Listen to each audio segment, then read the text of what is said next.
사도행전 22장입니다. 예, 사도 바울 드디어 이스라엘 백성들을, 즉 유대인들을 마주하게 됩니다. 그렇게 소원하던 그 예루살렘에 가게 됐죠. 세계 각국에서 모여든 사랑하는 동족, 친족, 그들을 위해서 그렇게 기도하던 참 그 마음 아픈 그 동족을 만나게 됐죠. 그러나 결과는 사도 바울의 기도와는 전혀 달랐습니다. 너무나 아쉽죠. 자, 우리는 그런 경험을 자주 해요. 우리의 생각과는 달라요. 상대는 나의 마음을 알아주지 못하죠. 그런 경우가 흔히 있잖아요. 저는 그래서 22장 사도행전을 장주제를 거부당하는 바울, 그렇게 정해봤어요. 첫 번째, 사도의 진심, 그러나 두 번째, 유대인과 이방인의 차이, 세 번째, 총대장 루시아, 하나님의 예비한 사람이죠. 바울 공의 앞에 서다. 자, 자세히 살펴보겠습니다. 거부당하는 바울. 첫 번째는 사도의 진심, 그러나 점점점. 이제 21장에 이어서 사도 바울이 그 유대인들 공종을 향하여 연설하는, 스피치하는 기회가 주어집니다. 그리고 그들을 향하여 그야말로 사도 바울이 온 마음을, 정성을 다하여 진심을 담아서 연설하지요. 나는 누구냐? 유대인으로 길르기아의 다소에서 태어났으며 그 도시에서, 이 도시에서 가말리알의 발밑에서 자랐다. 즉 예루살렘에서 가말리알 문화에서 공부했다. 가말리알은 뛰어난 율법학자죠. 가장 존경한 사람이었어요. 예루살렘에서. 조상들의 율법의 완전한 방식에 따라 가르침을 받았고, 너희 모든 사람처럼 하나님을 향해 열심히 하더라. 자기 자신의 정체성에 관해 말하는 거죠. 여러분과 나와 같은 사람이다. 나도 그렇게 열심히 있는 사람이다. 내가 이 일을 너무 열심을 내서 사람들을 데려다가 감옥에 넘겨주고 대제사장과 장로의 신분을 가진 모든 사람에 대해서 나의 증언하고 있다. 그리고 그의 이제 편지를 받아가지고 다메섹으로 갔다. 왜? 그 열심으로 사람들을 결박해서 예루살렘으로 끌어다가 형벌을 받게 하려 했다. 좀 간증하는 겁니다. 그러나 다메섹에 가다가 갑자기 한 음성이 나에게 나타나서 사울아 사울아 어찌하여 네가 나를 핍박하느냐. 주여 누구십니까? 나는 네가 핍박하는 예수라. 그러면서 이제 눈이 멀고 아나니아라는 사람이 와서 눈을 열어주고, 그리고는 침례를 받고 죄를 씻고, 그렇게 이제 말한 내용을 쭉 얘기하는 겁니다. 그죠? 비장한 마음으로 지금 자기에 관하여 예수 얘기를 쭉 하고 있어요. 사람들 쭉 듣다가 이제 이 얘기합니다. 사도 바울이 예루살렘에서 성전에서 기도하다가 무식 상태에서 그분께서 내게 이르시되 떠나라. 내가 너를 여기에서 멀리 이방인들에게로 보내리라. 그 말을 하는 순간 유대인들이 더 이상 못 듣고 거기까지 듣다가 그들이 소리 높이 이르되 이런 놈은 이 땅에서 없애버려라. 그를 살려두는 것은 마땅하지 아니하다. 소리를 지르고 옷을 번져 던지며 먼지를 공중에 날렸다고 이렇게 지금 기도하고 있어요.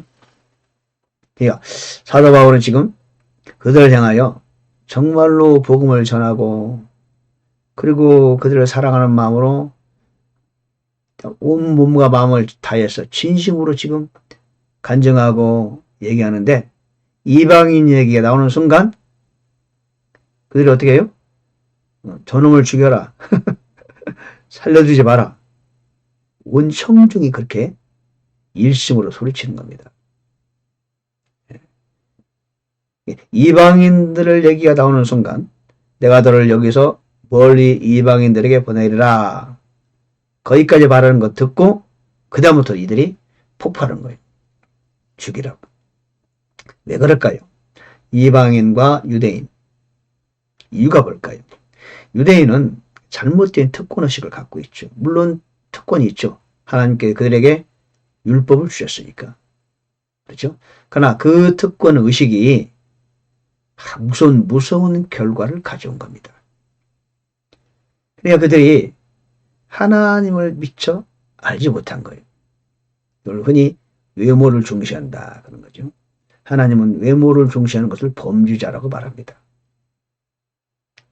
하나님은 모든 사람을 사랑한다는 사실을 그들은 간과하고 있는 거죠. 그들만의 특권의식에 젖어 있었어요. 오만함이죠. 오늘날에도 그런 경우가 허다해요. 간혹 보면요. 미국에도 보면요. 백인들의 특권의식이 은근히 있어요. 예. 그렇게 말하면 또 인종차별이라고 누가 뭐라고 할지 모르지만 뭐 사실은 사실입니다. 있는 그대로 말씀드리는 거예요. 예. 특권의식이 있어요.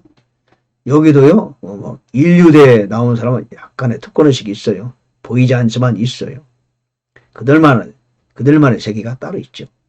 여러분 한국에도 많잖아요. 특권의식이 있어요. 예. 교회 다니는 그리스도인 세계에서도 특권의식이 있어요. 미국에서 공부하고 오면은 약간의 특권의식이 있고 학위 받은 사람은 특권의식이 있고 정통 교단 아닌 교단 또 특권의식이 있어요. 이거 말이에요. 그 특권의식이 그를 방하게 하는 겁니다. 지금 유대인들이 이방인에 대한 특권의식을 가지고 있기 때문에 이방인에 관한 얘기가 나오는 순간 사도 바울을 죽이겠다는 거예요. 그 전까지는 나름대로 참았겠죠. 이방인과 유대인은 결코 우리는 그들과 같은 급이 아니라는 거죠. 이 무서움입니다. 그것 때문에 유대인들이 인류 역사상, 기독교 역사상 아니 그 이전부터 얼마나 고초를 겪었습니까? 여러분 말이에요. 우리가 특권의식을 갖잖아요. 그러면요. 고통받아요. 그 대가가 지불되는 겁니다. 여러분 어떤 특권의식도 땅에 내려놔야 돼요. 무서운 겁니다. 돈을 많이 나는 부자다? 돈을 가졌다? 그 특권의식이에요. 지위가 높다? 큰일 납니다. 어떤 특권도 우리에게는 아무것도 없습니다. 우리는 땅바닥에 내려앉아야 됩니다. 무슨 일이 있더라도 겸손을 유지해야 됩니다. 어떤 것보다도 그런 것들이 우리의 가장 큰 적이에요. 왜냐하면 마귀가 그걸 사용해서 우리를 망하는 길로 밀어넣거든요. 무서운 겁니다. 예수님께서 유대 땅에 오셨을 때 외식하는 서경과 바리새인들이요. 회칠한 무덤이요. 제사장들, 바리새인들, 서기관들에게 그렇게 말씀하셨어요. 왜 그래요? 그들이 그 뼛속에서 갖고 있는 그 특권의식 때문에 예수님은 그들을 그렇게 저주하신 바 있잖아요. 복음은 낮은 곳을 흐르는 겁니다. 그들이 소리를 지르고 옷을 벗어 던지며 먼지를 공중에 달린 겁니다. 왜? 사도 바울을 죽이기를 원했어요. 그러자 총대장이 그를 천부장이라고 나오죠. 천부장. 그를 성치 안으로 데려가라고 명령합니다. 신문하라고 그런 거죠. 그러자가 이제 백부장에게 사도 바울이 말합니다. 너희가 로마 사람인 나를 죄도 정하지 않고 채찍질 하겠느냐? 가죽끈으로 묶어서 채취하려고 그러니까. 좀 다르죠? 예.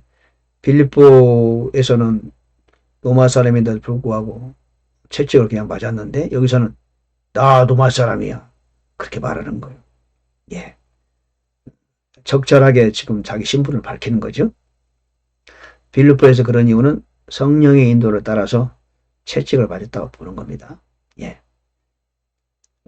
밝히니까 천부장이 말하는 거예요. 로마 사람이냐? 그렇다. 그러니까 천부장이 나는 돈을 줘서 시민권을 샀어. 당신은 어때? 나는 나면서부터 로마 시민권자야. 네, 그때부터 이 총대장 루시아라는 사람이 이제 사도 바울을 편안하게 되는 거죠. 하나님은 이 전무장 루시아를 예비해 놓으셨어요. 그리고는 이제 로마 사람임을 알고 그를 결박했으니까 두렵잖아요. 이튿날 전무장이 이제 공의 앞에 서게 합니다. 사도 바울을. 대제사장들과 그들의 온 공의에 출두하라고 명령하고 바울을 데리고 내려가서 그들 앞에 세우게 되죠. 그리고 23장에 이제 보면은 사도 바울이 온 공의, 즉 유대인들의 이제 그 지도자들 앞에 서서 그들을 향하여 일장 연설을 하게 되는 장면을 우리에게 보여주고 있습니다. 자, 예루살렘은 결국 사도 바울이 하고 싶은 건 다 했어요. 왜냐하면 예루살렘에 가서 성전에 갔고 성전 밖으로 나와서 그 많은 청중 앞에서 일장 연설을 했지요. 자기의 모든 간증도 다 했어요. 그리고 나서 다시 그 유대인들의 우두머리급들 대제사장과 온 공회에 출두해서 그 지도자가 다 모인 그 자리에서 또 한 번 그는 복음을 담대하게 전하게 되죠. 할 건 다 했어요. 네, 그렇죠?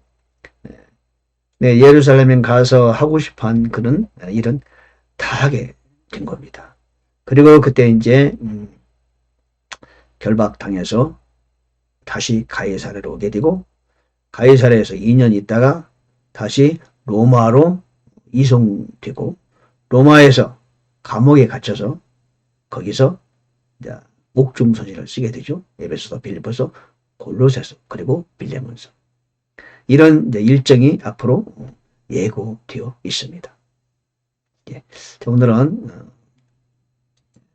22장 거부당하는 사도 바울, 그리고 청중 앞에서 간증하는 사도 바울, 그 내용을 하고 죽을 유기에 취했던 사도 바울, 그리고 하나님이 예배하신 천부장 루시아를 만나게 되고 또 공의 앞에 서게 되는 장면까지 소개하고 있었습니다. 예, 감사합니다.